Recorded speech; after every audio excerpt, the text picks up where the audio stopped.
Each year, Microsoft Research hosts hundreds of influential speakers from around the world, including leading scientists, renowned experts in technology, book authors, and leading academics, and makes videos of these lectures freely available.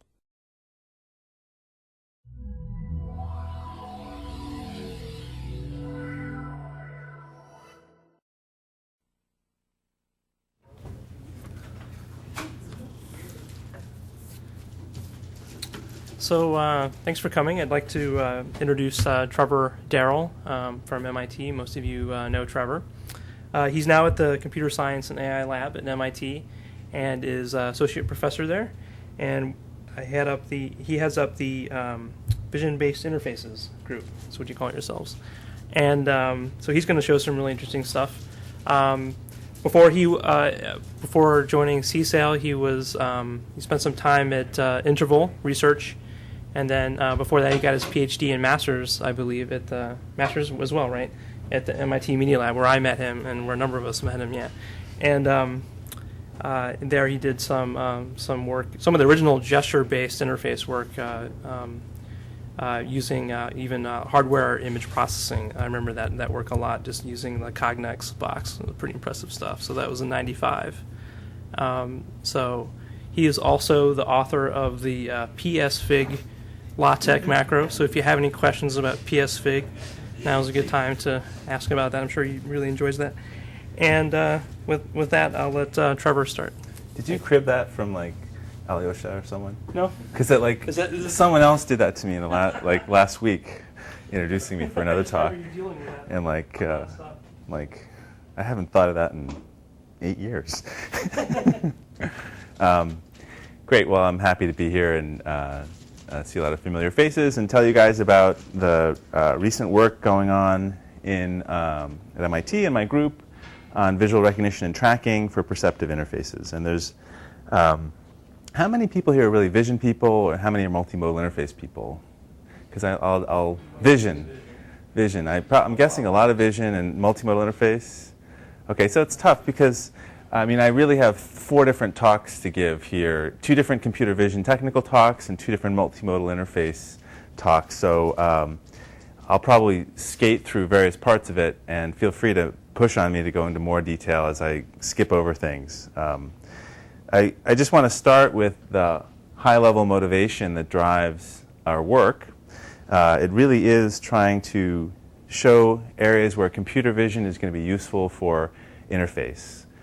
But that's a very broad statement, really. I'm not just thinking of some of the traditional gesture-based interfaces that we worked on and are still very interesting. I'm thinking really broadly. There are 2 areas where vision can bring dramatic impact to human-computer interface. The first, writ large, is enabling machines to see people and communicate with people multimodally. If you think about what it's like to be a computer and human-computer interface, we really type at our interfaces and our keyboards.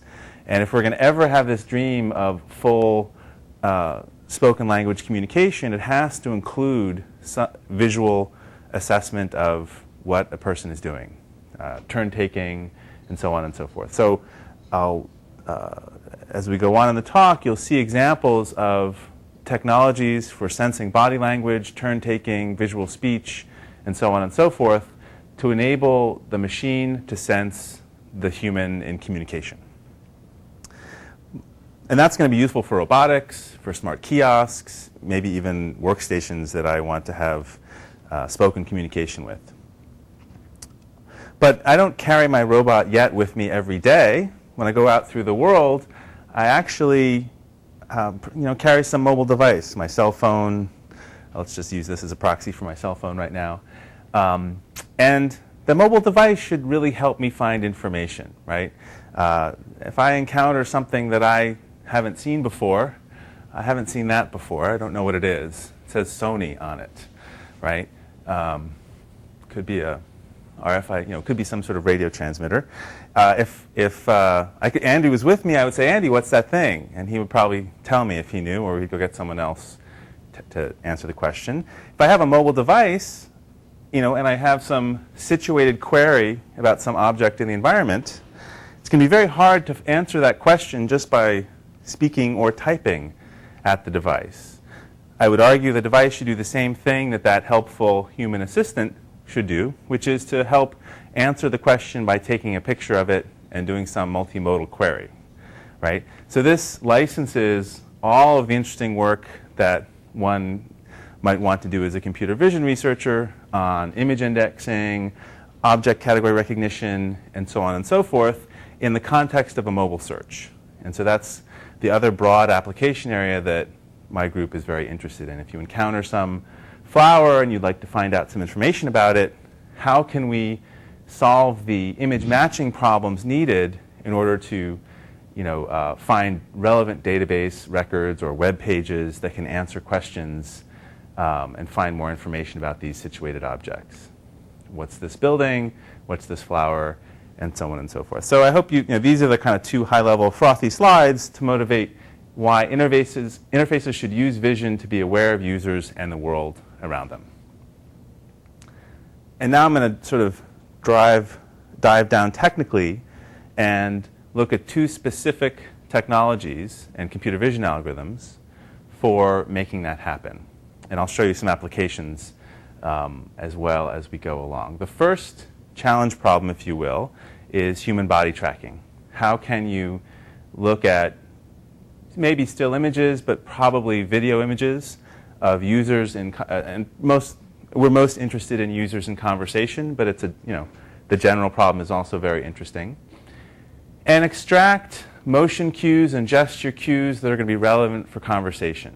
Figure out when I'm making a certain gesture, when my body language is, if I start giving this talk like this for the rest of the, session, people are going to think I'm awfully strange. If you all get up and leave en masse, I probably would want to pay attention to it. If I'm in the middle of speaking and I simply stop speaking and turn my head for a moment, somebody feels a little uncomfortable because it seemed like the focus of the conversation just changed. So obviously head pose can be used for turn-taking cues and so on and so forth. So my group's done a lot of work on this area in recent years, and I'll tell you about one specific algorithm we've developed for articulated pose estimation and tracking. And then the second technical topic I'll focus on is object category recognition towards this goal of enabling mobile situated information retrieval. If you end up finding an object, finding one of these koalas or pairs of koalas here in the wild, and you'd like to search for information, how can your camera know that these are koalas? I mean, we all know that they're koalas, but the challenge of finding a computer vision algorithm that can take all of these pictures despite all of these different types of variation and figure out that this is a koala is pretty hard. So that's the other big goal, and I'll tell you about the recent work in our lab towards this front. How many of you saw Kristen Grauman visited here 5 or 6 months ago? How many people actually saw her talk? Good. So then I can have free reign to go wherever I want to go with that.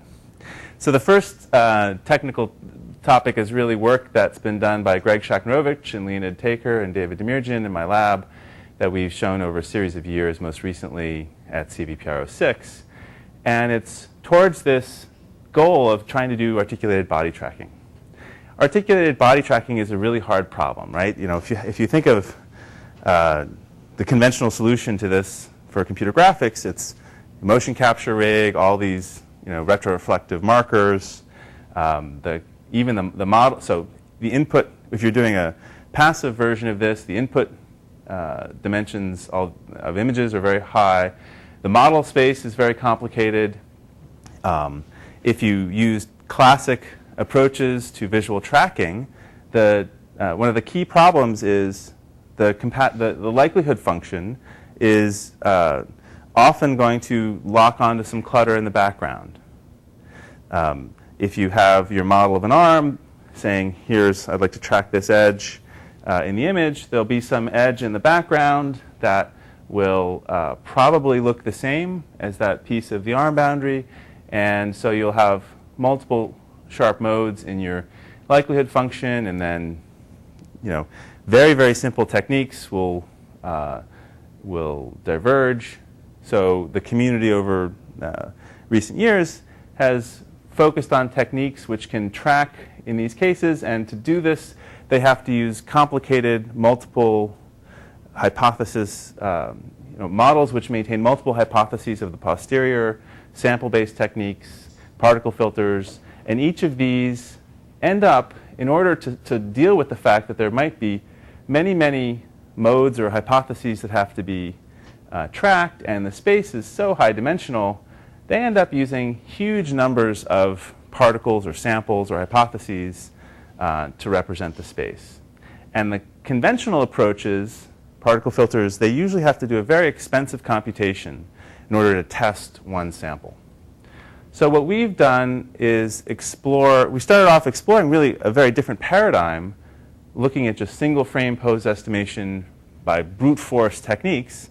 But as you'll see, we come back around at the end and interpret it in a quasi-particle filter tracking framework. And in the end, the punchline is we come up with a way to very efficiently approximate the likelihood step, likelihood computation in a particle filter using an embedding which captures pose similarity. But let's just start from scratch. How would I forget about tracking, just take an input image, tell you what pose it is? Well, if nothing else, I might fall back to a nearest neighbor technique.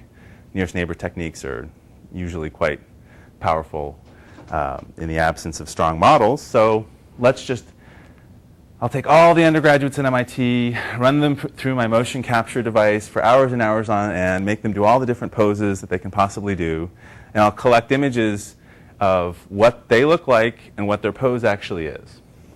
And then I'm sunk, right? Because how am I possibly going to do nearest neighbor lookup in such a high dimensional space? Well, there's some recent theory to the rescue, actually. Techniques, a variety of techniques, one good one called locality-sensitive hashing, tells you that actually there are techniques, if you're not necessarily interested in exact nearest neighbor search, but you're happy with approximate nearest neighbor search, and you should be, because if you're just doing local regression techniques, that's probably good enough, so that you can search very, very high-dimensional, very, very large databases in fast time, sublinear time.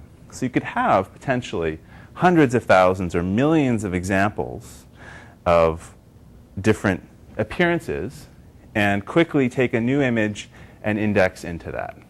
So the story would go something like this if one took this approach. Well, it turns out it's hard to get all those undergraduates lined up into your motion capture device, so you probably want to use some computer graphics package to render little people, and the graphics folks actually have a pretty good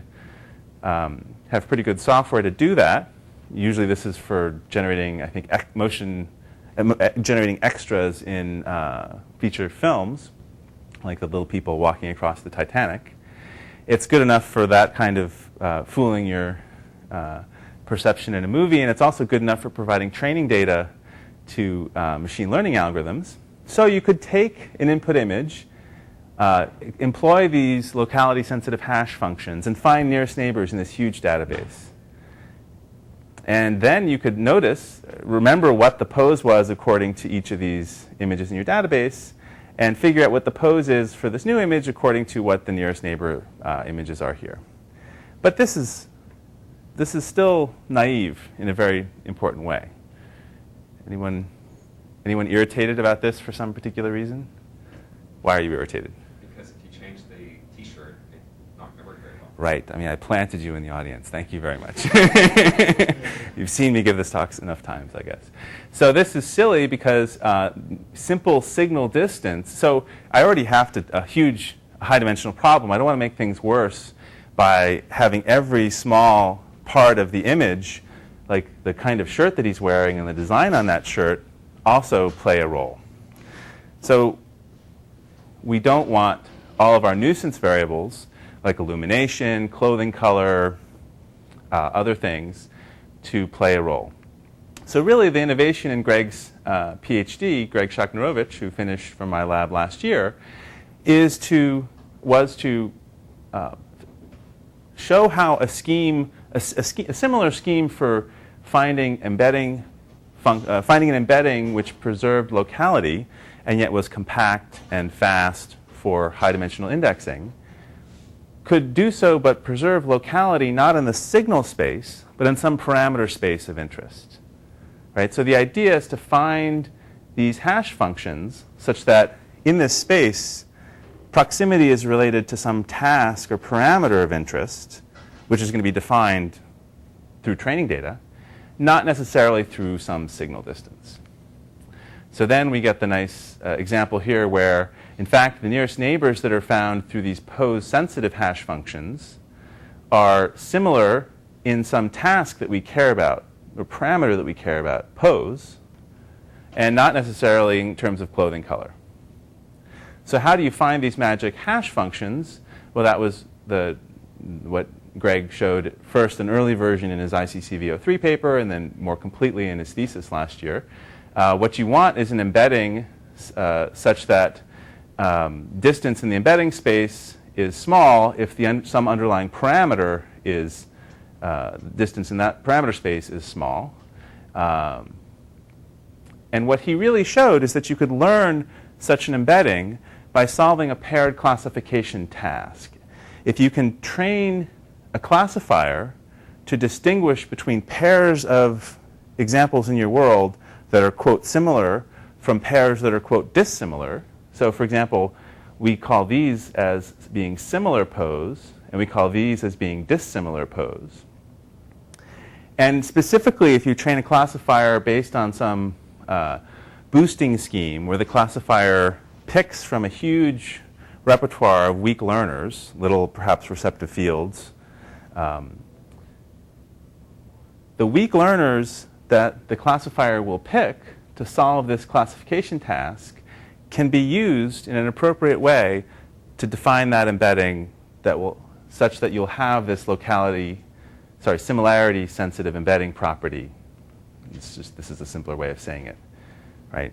So by training a boosted classifier on a paired equivalence task, you can find those embeddings that will give you similarity-sensitive embedding. What kinds of weak learners do you use? Well, you could use anything, and the standard things people work on these days are, Viola-Jones-style box filters, or the integral of some edge measure over a certain region of the image. That's the kind of, or perhaps more generally, linear combinations of these kinds of features. That's what Greg showed most recently in his thesis. So how does this work ultimately for single frame pose estimation? You can render hundreds of thousands of examples, and we do render only examples that might correspond to likely or previously observed human motion, and for that we do use some motion capture corpus that we collect from various sources. So there's a very weak prior or restriction to some subspace or submanifold of the of pose.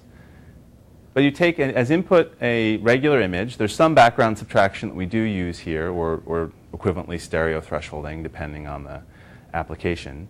And we just take the foreground image, silhouette, and foreground intensity, apply it through this embedding, and find the nearest neighbors. And here are just examples of, out of 200,000 nearest neighbor examples, what are the 3 closest ones. And the cool thing is this happens very, very quickly because we have this, all these nice properties. Sumit? That was a good question about the last slide. I was just digesting that, or 2 slides ago. But so, are you saying that that actually training this from a classifier perspective, the function actually acts as a classifier via boosting, because it's pushing certain things towards, say, class 1 and class 0, you can actually use that as the embedding function directly? Not quite directly, but okay. You can take those weak learners and show that you can use those weak learners to construct this embedding, and the embedding will have this property that you want. Oh, that's cool. But there's a separate training that goes from the particular set of weak learners that you chose in rounds of boosting, and then apply that into. No, I mean you're going to use those weak learners. I think there are details in how you would actually compute the weights. The weights are a little different. The weights might be a little different, Okay. but basically it's use add a boost on this paired classification task to find the weak learners, So you and take then the chosen learners and then re-optimize Yeah. Oh, that's cool. Yeah. It was a cool thesis. You should. It's online. Feel free. The real details are obviously on his webpage. So this was all work actually last year. How do we tie this back into our chosen task, which is tracking? I mean, it's great to do single frame pose estimation, but it's usually a sequence of data that I have, and simply doing single frame tracking at every frame ignores a lot of the information in the data. The basic idea that we have is to consider a Bayesian tracking paradigm and make dramatic speed up in the likelihood computation by approximating the likelihood by distance in our embedding space. So instead of a traditional particle filter, which would have to, the classic, most classic case, I say I have a hypothesized pose. I actually have to render that pose and then do some image-to-image comparison over the entire image to see how far off the appearance actually is. I can simply look. I can perhaps render. I might have to render, in the worst case, an image of my new pose and then embed it. But then I can compare it to all sorts of different possible hypotheses very quickly by just looking at distance in this embedding space. But further, if I restrict myself to only have hypotheses that are on some graph or grid of possibilities, perhaps a very large set of such possibilities, I can pre-compute all those embeddings. And then I never have to render anything in my particle filter, and I can really go to town. So there's a little bit of accuracy penalty that you'll pay there by restricting yourself to a grid. But if you're looking at distributions of things, our claim and our empirical results so far show that it's still a good idea. So we've had two algorithms, one that restricts samples to a grid, one that doesn't. This really uses the large set of pre-rendered examples as hypothesis candidates in a hypothesis testing framework where we try and build up a mixture model of the likelihood function per frame. And so we take a new image, embed it, test against this whole database of examples that we have, see where there might be examples that are close to previous examples we have, call those candidate modes of the likelihood function, and initialize a gradient-based tracker around each mode, and end up getting a mixture model that we then crank through some Bayesian framework. I'm not going to describe that anymore. The CRP algorithm that we showed this past summer was the fastest algorithm, which presumes that all the samples lie on a grid, and therefore we can pre-compute everything. And it ends up, and you can write it down as a conditional random field framework. And in fact, it ultimately looks like a sparse hidden Markov model. And so you'd have some sparse grid where you're representing prior, your best guess at what the pose was at the previous time point, your temporal prior. At all points where there's some non-negligible prior probability, you would then look at what the likelihood is. And this, again, you can globally compute this likelihood, or almost globally compute this likelihood, just at regions where there's some temporal prior, by making this, approximating the likelihood with the distance in the embedding space. And so it's a very low dimensional, it's only maybe 1,000-dimensional distance computation instead of hundreds of thousands of dimensions. And you get a posterior simply by taking the vector product as you'd expect. If you're interested in the details, please look at the Leonid CVPR06 paper. So let me just get to the punchline and get to some of the applications. It's faster than many of the algorithms we've looked at, and more accurate than most of them. We're still waiting as a community to have a real standard benchmark for ground-truthed human motion data. There's a data set coming out of Brown this winter, and we're all looking forward to evaluating on it. Here's some anecdotal, that's some synthetic examples. Let me show you some anecdotal real examples. where you have input video and output estimates of our tracker. And for a very, very fast 2D technique, here we're only tracking the upper body. We're not tracking the legs. So they're skating around and doing all sorts of things. Given the constraints of our domain, it's a reasonably accurate solution. What was the input in that example? Was it the segmentation map, the program mask, or It was this plus the color on the foreground, yeah. Can you just get away with just the segmentation? Probably I don't have a comparison. I'm sure you'd lose some things. I mean, obviously, if you just have the segmentation, you can't, I'm sure I don't want to quantify. We do some job of estimating, for example, the configuration of the arm when it's moving like this, because there is some horizontal texture. All right, so we're doing these vision algorithms for body tracking, and we want to apply them to multimodal interfaces. And so we've been, and we're not just looking at body tracking. There's other projects in my group that look at visual speech and head gesture recognition and head pose tracking in particular. I won't go into details on those. I just want to now show you from a higher level how you can use the tracking of the human body in a variety of interactive interface applications. And we're going to go all the way from the very, very basic ones. This first one is just really look at the whole body and see how you can fly through a video game or a video environment with it, to put that there kind of demonstrations where you speak about and refer using very stylized deictic gestures to objects, to more complicated things on the following slide. So first, let me see if this works. I never know. It's a new computer, so probably not. Okay, so there we go. Our setup consists of a stereo camera that observes the user. We have developed a tracking system. So here, this is actually an earlier version of the tracker. This was just a gradient-based model tracker, but similar performance from our newer systems.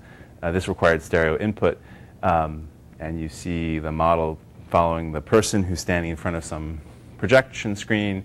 And we looked at how people might want to use body pose to fly through or navigate an environment. And one simple idea is just have little steps forward and move in a certain direction. We did user studies and showed how there were some desirable properties, like people felt a greater sense of immersion. But I'm not sure we have really identified places where these types of interactions are incredibly useful. The other idea was if you want to go to a certain point or place, you can just point and go in that direction. This was actually work that was 3 or 4 years ago. More recently, we actually also about 3 years ago, and I may have shown this video when I came last to Microsoft. Does anyone remember these videos? No? Good. So here's many of you may know of the old Put That There demo from the Media Lab. And this is a sort of modern retake on it using a untethered tracking system. Here, make a red cube here. You can both speak and gesture in this virtual world. There's an arm representation of your arm. Object. Change the size of a blue cube. This is David Demirjian, research scientist in my lab.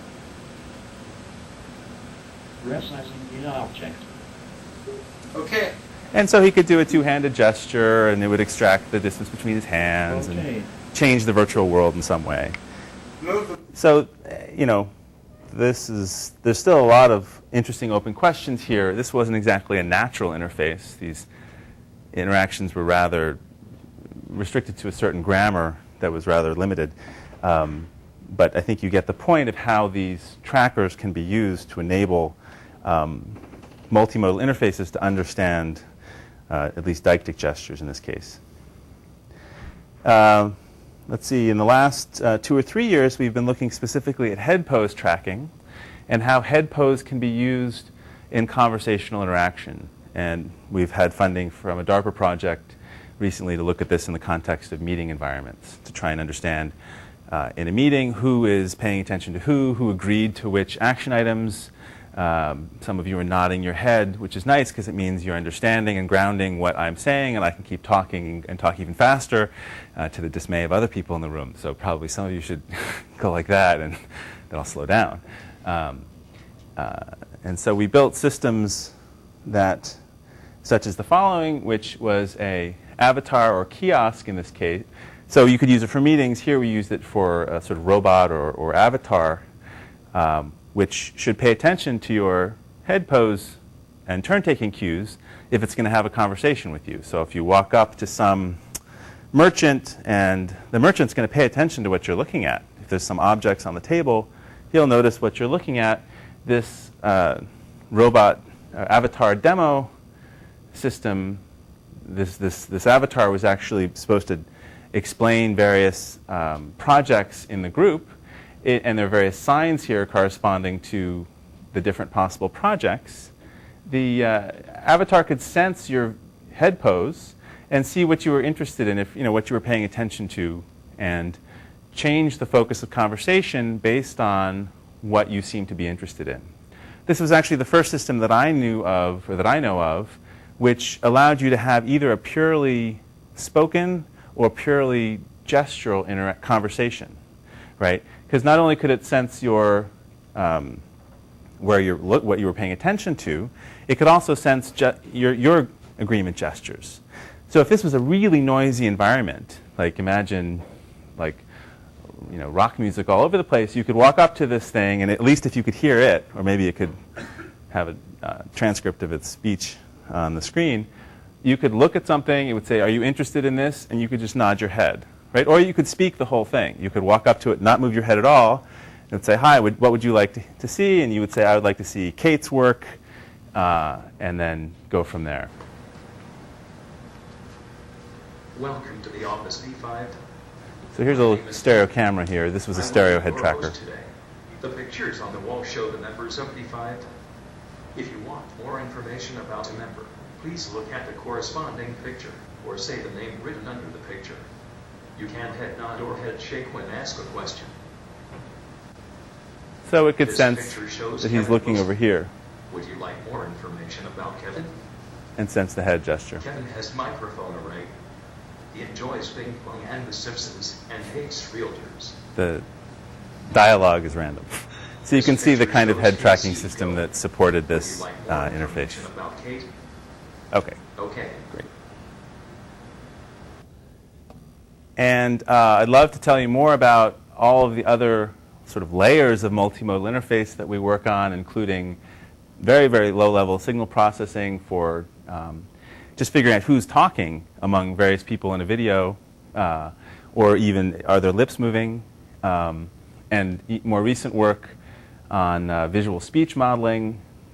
We have a new model that might replace the Viseme representation that's classically used, that's more representative of the fact that there's not so much asynchrony between audio and video, but there's asynchrony between the different articulators that actually make up the speech production apparatus, the different flaps and articulators in the vocal track, and each can have either a audio or video manifestation. So you might want to have a dynamic Bayesian network or graphical model that captured that representation directly. So we had an ICCV paper that talked about the visual speech reading in that context this past ICCV. So that's kind of, I've run out of time on multimodal interfaces, and that was a lot of what I wanted to say. Feel free to fire questions at me if any are fresh in your mind. But I'd like to change gears a little bit now and look at this issue of how to do image indexing and image recognition and image category recognition, with the thought in mind of trying to ultimately support those applications of image search, mobile image search. And this is the work largely of Kristen Grauman, who just finished from my lab and has recently moved to UT Austin and will be starting there in January. So how do we figure out that these are all koalas, despite all these different types of image variation? Pick your favorite. I was at a MURI meeting yesterday, and I called this a soft target sensor web meeting, and everyone laughed.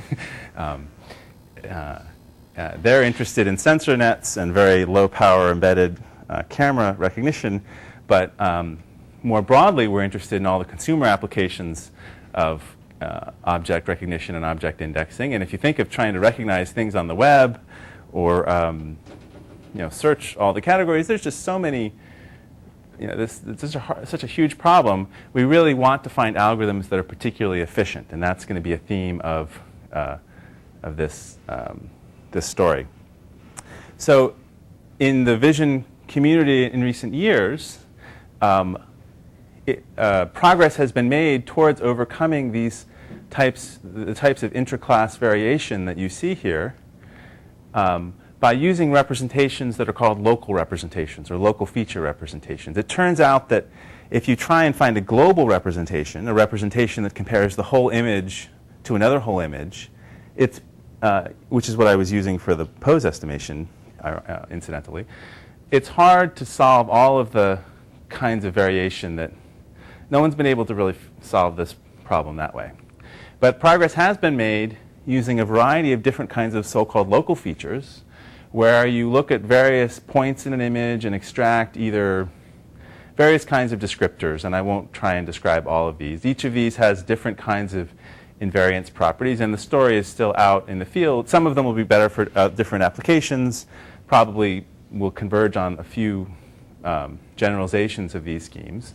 But there's a common thread to all of them, and the thread is that you take an image, you find little patches, for example, interesting points from an interest operator, or you might sample points densely over the whole scene. And at each of these points, you compute some local descriptor that hopefully has some invariance properties. If you just look at the patches here, and if you look at this image as a set of these patches, I could take the whole panda and shift it, rotate it a certain amount, and the same set of patches would come out. And the details of why that's true is sort of beyond the scope of what I'm going to talk about today. But it turns out that instead of comparing the whole image to the whole image, if you find these little points, extract representations around each point. So, SIFT, for those of you who've heard of SIFT, this is just the SIFT story, the detector and the descriptor story. If you compare somehow these sets of local patches, people have observed, distance between these sets is going to be more invariant to all those nasty intra-class variations than previous global techniques. Okay, so now we define the problem that we're going to try and solve here, which is given generally a representation that extracts a set of local features from two different images, what's the best way to compare these two images? This is not the standard machine learning or vision problem, which tries to do inference or indexing in a vector space. Here I actually have a set or distribution of, loosely speaking, local features that I have to compare. If I want to compare the blue image to the purple image, I have to look at all this distribution of blue dots and see whether the distribution of purple dots somehow is the same distribution, even though there's these are unordered and there's a varying number of samples per instance. So we argue that the best way to approach this problem is to solve a correspondence problem and try and find a partial match between these two sets of local features. So you might have some, and remember we're thinking of the point set in some local feature descriptor space. So this is the d-dimensional descriptor space from those local features. So a specific example might be the SIFT descriptor, or you might also include various geometry terms, absolute or local invariant geometry terms. But I have some set of points from one image, and I have some set of points from another image, and I'd like to figure out how close or distant these sets are. And what we should do, we argue, is compute distance or similarity equivalently by looking for the best matching that we can find between the points in one set and the points in another set, and then summing up the similarities or distances along those correspondences. So searching over all possible correspondences, maximize the similarity between the blue point and the corresponding red point, or minimize the distance, and so on. And you could also have a robust version of this algorithm where you say, I won't take matches have to at least be below a certain level of distance. A partial matching is important in vision problems because there are many cases where you don't want to match all the features in one image to all the features in another image because there's a varying amount of background between the two images, or because there are outliers due to segmentation errors or other noise processes that aren't necessarily well modeled in your world, and you don't want to have to match all these really crappy points to points on your pristine model. So a partial match gives you the freedom to ignore some subset of points from one image. There have been lots and lots of approaches recently in the field to object category recognition from sets of local features and machine learning with set kernels, and I certainly won't talk about all of these. Generally, a large class of techniques either ignore the actual distribution of pixels and just go ahead and vote, or fit a certain model or assume a certain granularity of visual words and compute histograms over those visual words. This is the most common approach these days. These techniques require you to know ahead of time how many visual words you want to use in your vocabulary, and that's often limiting. Instead, we consider the continuous space. Of course, we're going to discretize it at some point, but we don't have to actually pick a certain level at which to operate of that granularity. And previous techniques for searching for correspondences using the same kind of goal that I just laid out were on the right track, but just too slow for the scale of problem that I'm going to be interested in. These techniques have all been quadratic or more expensive in the past, and we will show linear and even sublinear time algorithms for this problem.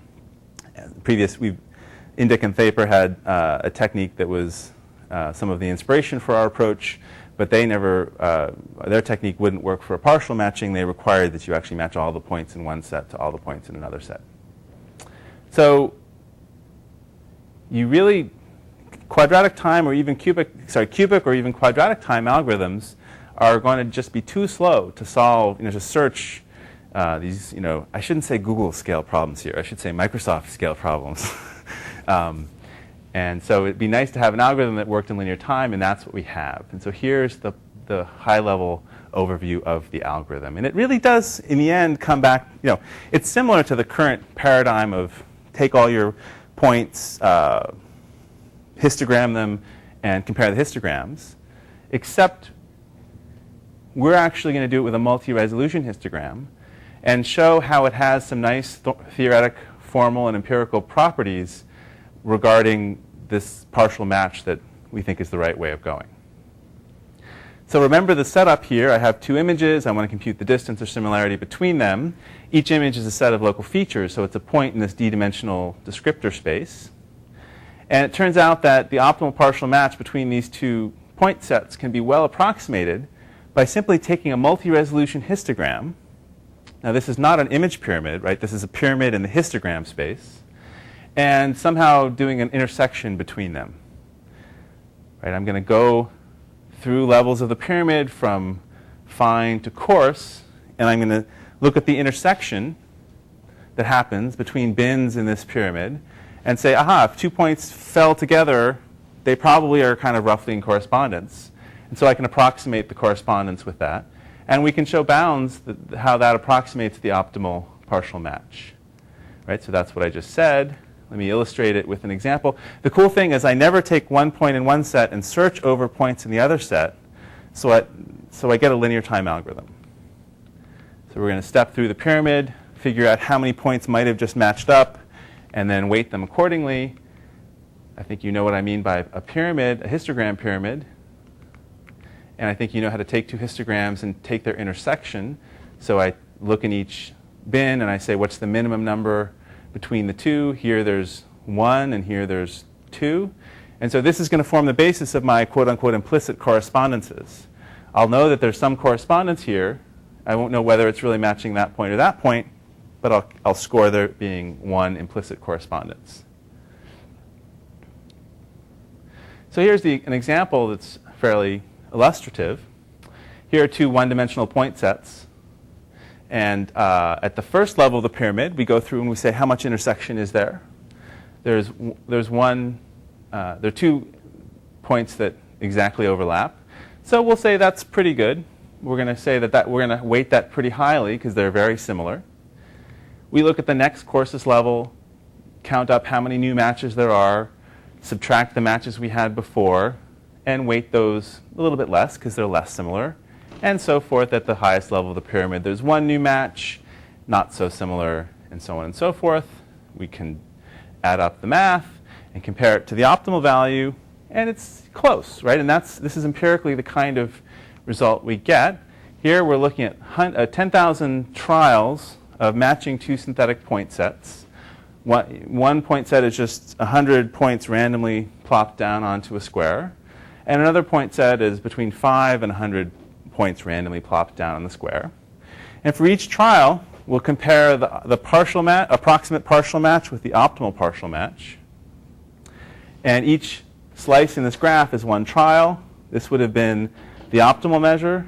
This is the approximate measure we actually got, and that would have been the theoretical bound that we would have given for that case. And we sort them according to the optimal measure. So you see the theoretical bound is much looser than the actual empirical results that we get. The pyramid match strictly overestimates the optimal value. And what's most useful is actually the trend, right? Because you'd like to, do I have that slide? Shoot, sorry. What's most useful is that the ranks, if you were sorting a set of possibly matching images, the ranks are preserved with both the approximate measure and the optimal measure, because that's what's going to be important for classification. I don't have that slide immediately available. This works so if you actually replot this, simply normalizing the 2 scales, that kind of gives you an approximate view of how the ranks might trend. And it turns out that the curves actually overlap pretty well once you normalize them, just sort of take away the certain fixed overestimate that you can predict. So even for very high dimensional, this looks scarily good. Even for very high dimensional point sets, for these synthetically generated point sets, the overlay, because I've normalized both scales, of the optimal measure and the approximate measure is very good. Okay, so when do I have to end? When do you want me to finish? Just let me know. Another 15 minutes maybe. 15, okay, great. So there are a variety of applications. This is a very general method. It's more general than just vision, of course, and SIFT and so on. But that's where we've been looking at its application. First, in just content-based image retrieval. Very simple experiments we did to compare local features versus global features and the approximate partial match with the optimal partial match. So again, you might be walking around some city with your camera and trying to figure out what's this thing. We all know it's MIT, but heavens, we'd like to find information about it. Let's do this matching. And so if you do local feature matching, you can easily solve this problem in many cases. And there are cases where it doesn't work, but not too many. That was actually a pretty easy data set. There were 1,000 images only, maybe 30 different places. And for each image, there were 1,000 local features. What we wanted to do is really see how much we would lose with our pyramid match versus an optimal match. And we didn't lose too much using a simple sort of k-nearest neighbor retrieval categorization task or place recognition task. And we had a very simple global feature baseline here based on color. Certainly that wasn't going to be competitive. What was interesting to confirm is how if you really used the cubic algorithms on these optimal match that gave you the slightly better accuracy, it really is extremely slow. Obviously, if I had a quadratic algorithm, probably I'd be in 10 minutes per query. But a linear time algorithm, when you have 1,000 things you have to search and each thing has 1,000 elements, the complexity of your algorithm is very important. So we move forward, not just looking at indexing problems, but looking at learning problems. We've proven that our pyramid match forms a Mercer kernel, so we can go ahead and directly use kernel learning techniques that are quite popular. So now we have really a pyramid match-based set kernel learning algorithm. We've applied it to the standard benchmarks, Caltech 101. Everyone's working on this data set. How many people are familiar with this data set? So it's 100 categories. So if you're trying to recognize a specific object these days, like a particular tennis shoe, particular brand of tennis shoe, many of the techniques that I've described and even the earlier techniques, they work pretty well. So finding a single object at an arbitrary configuration. What's hard now, or the frontier of research, is to what makes a chair? What makes a face? What makes a pizza? Every specific pizza looks a little different, but let's try and make challenge problems where we randomly pick some words, collect images of instances across a variety of different instances, and see if we can capture what's common to that entire category. So one of the early data sets of this type was called Caltech 101, and recognition results are so chance performance is 1%.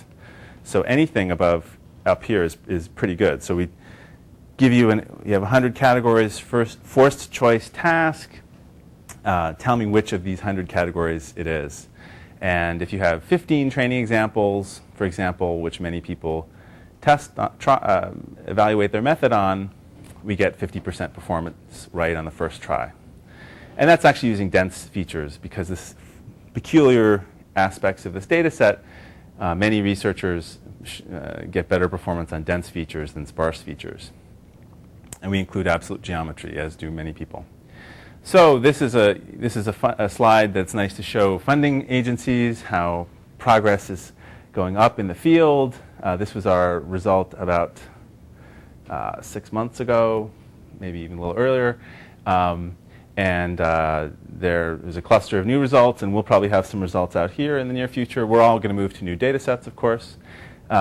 What's cool about this result is that not only is it competitive with the few other state-of-the-art techniques that get similar performance, but ours is incredibly simple and incredibly fast. So the classic techniques took maybe 5 seconds for a match. I think this technique takes maybe 0.05 seconds per match. Our technique just takes 2 milliseconds per match. So, we really are showing a very, very efficient, and so we think that there'll be even greater benefit in the future by scaling up the number of features and so on and so forth. Lana et al. With Jean and Cordelia showed actually a cool result at this past CVPR, which actually took our technique and applied it over the spatial domain and used a different representation and got slightly better performance than we did. But we'll take partial credit for that, since it was really a great use of the pyramid match kernel. It's always fun to look at what works and what doesn't. I think we've solved the side view of cars recognition problem and the spotted cats recognition problem, as have many people. We haven't figured out how to recognize, at least with these bags of local SIFT features, categories that require the modeling of elongated articulated structures. It's always fun to look at the categories that are most confused. Our technique cannot tell the difference between schooner and ketch, nor can I. Not even after I look at the dictionary. And even after I gave this talk at Woods Hole Oceanographic Institution and they tried to explain the difference to me, I still couldn't figure out if there was a difference. Other categories that are confused. This one clearly it shows the limits of a technique that doesn't model articulated structure. And it's nice to see that brains and nautiluses, in fact, look alike to our algorithm. So just to summarize, this is a nice, new, fast, general technique, linear time complexity, model-free and sensitive to clutter, and it's good for a variety of object recognition tasks. I just showed you really a supervised learning example. You can also do regression with pyramid match. There's results on that in our journal paper. You can do an unsupervised or semi-supervised approach. That was Kristen's CVPR paper this past summer. There's a new extension that we'll show at NIPS.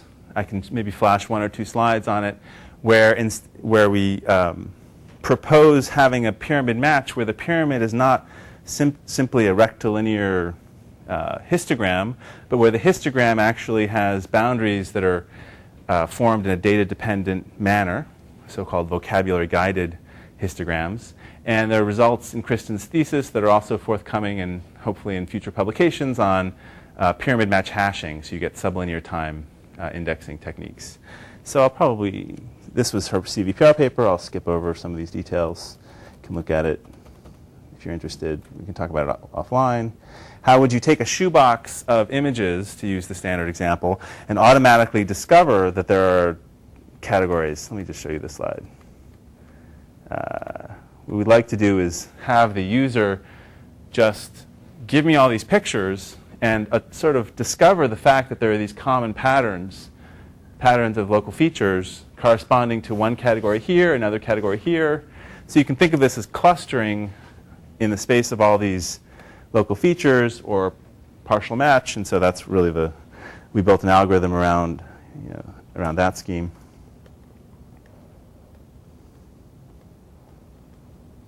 But there's still a lot more to do even for that. So, and here's the idea of the vocabulary-guided histogram rather than the rectilinear histogram. For very high-dimensional spaces, like 100-dimensional spaces, this breaks down. The previous technique worked well up to about 10 dimensions. With this new scheme, it works well up to hundreds of dimensions. And let me then just finish up kind of talking about the applications and where we're going with that. I think our results aren't quite as comprehensive and strong on the application front or the interface front, but there's a lot of interesting directions. We want to solve this problem of the mobile device helps me answer these questions and uses perception to answer these questions. And I think it's easy. Probably, maybe everyone in this room is already convinced, but if you find other people who aren't convinced, you can use these slides to convince them, right? You don't want to just search the world with keywords to find information about things that you encounter. There are going to be many times, this maybe is the first time content-based image retrieval is actually useful. Pardon the slight if any of you work on content-based image retrieval.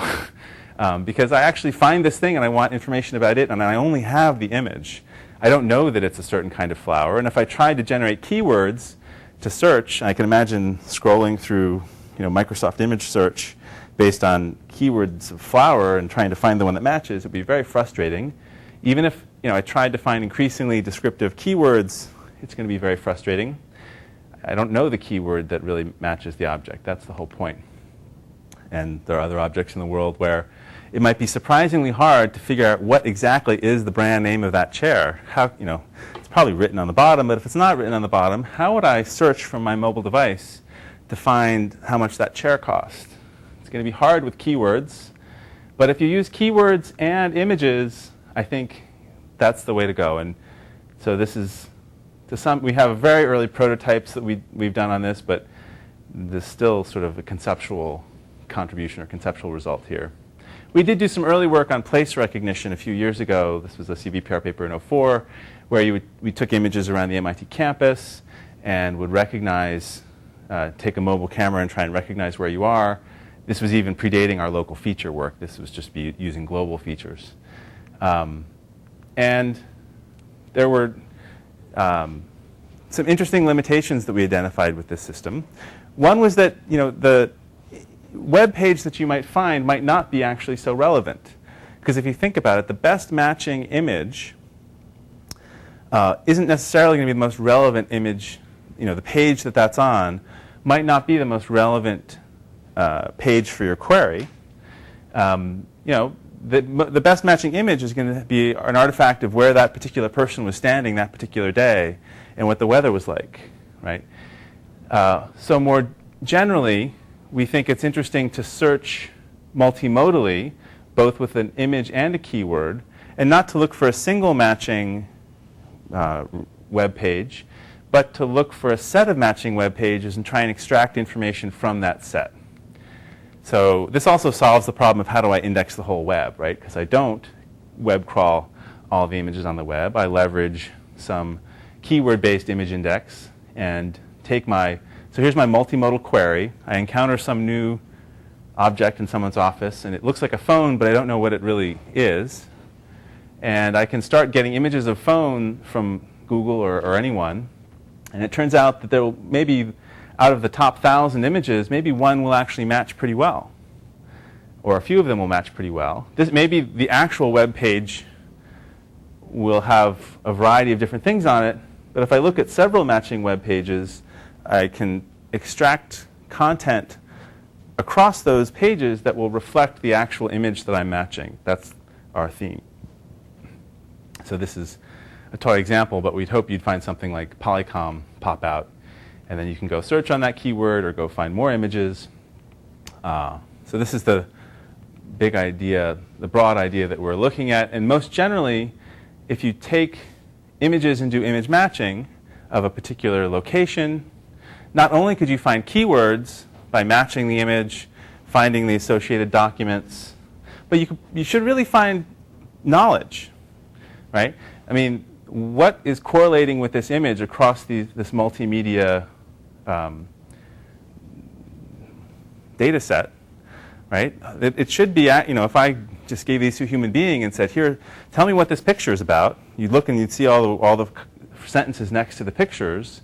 Even if you didn't have much natural language ability, you could probably just pattern match and notice that these fragments of natural language were co-occurring with these images. And so that's the ongoing work. I think this will be hopefully I'll have great results to show you in the coming year or so. And last but not least, what is the biggest problem that we all have with our mobile phones? Well, they're write-only memories, right? We all take pictures all the time in our cameras. And, my mobile phone provider charges me to get the image off the phone, so that's another problem. But let's just take my camera. I take lots of pictures, and I hardly ever go back and look at them, although I'm very happy that I have them. But I'd be even more happy if they could self-organize. And that's where the sort of unsupervised category discovery, I think, comes into play. And it should be more general than just vision. So these slides are really just arguing about a future direction of where we think image category discovery should go and how it should work with other forms of context. Users should be able to just take their shoebox full of photos and form clusters somehow. We're working on the pyramid match, but there are other clustering techniques as well. And that, that will help you group and maybe interactively group the media together so that you can actually then give it meaningful labels to those groups. And wouldn't it be great then if the perception algorithm could extrapolate to new images? Let's assume these are actually new images. I just haven't had time to get new images. And say these are actually, I take a new picture and say, oh, that's probably a car. That's a koala. But what would be even greater is if it actually leveraged, what users want are not just perceptual clustering, but they want clustering about everything that's relevant to their world and inference in that space. So all the other cues that are readily available on mobile platforms, like time and location and proximity of friends, I think there could be some really exciting results where you can really surprise people with what you can generalize from this kind of multimodal database in terms of labeling new media that pops up. So these are, if you want to fund this research, I'd be happy to make faster progress than we'll otherwise make. So that's a kind of a pitch. So there are lots of folks who've worked on this, and this is the sort of high-level theme that I'll return to, just reminding you of these two different places where I think vision plays a role in interface, one having the computer see the person, the other having the mobile device see the world. And there are both deep and hard vision challenges in each area and lots of challenges about how to use and apply these techniques and innovate in the interface realm using these techniques. So, and there's other things we can talk about, but not right now. Thanks a lot.